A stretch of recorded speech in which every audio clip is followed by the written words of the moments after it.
প্রাণঘাতী Nipah virus ছড়ায় বাদুড়ের লালার মাধ্যমে। বিশেষ করে শীতে কাঁচা খেজুরের রসে এই ভাইরাসের উপস্থিতি বেশি দেখা যায়। এখন পর্যন্ত নিপার কোনো চিকিৎসা আবিষ্কৃত হয়নি। এ ভাইরাসে মৃতের সংখ্যা ৭৫%। বাংলাদেশ ও ভারতে নিপা ভাইরাসের সংক্রমণ সবচেয়ে বেশি।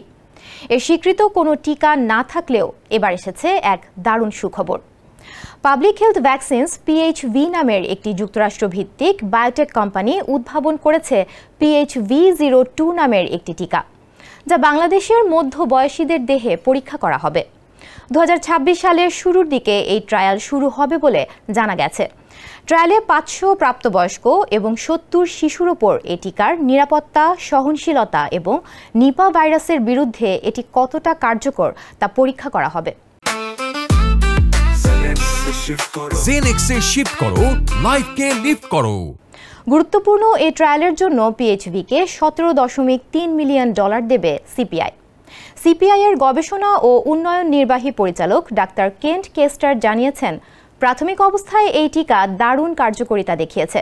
তিনি আশাবাদী যে মাত্র একটি ডোজ নিলেই দ্রুত রোগ প্রতিরোধ ক্ষমতা তৈরি হতে পারে, যা নিপার মতো ভয়ঙ্কর ভাইরাসের বিরুদ্ধে একটি শক্তিশালী প্রতিরোধ ব্যবস্থা হিসেবে কাজ করবে।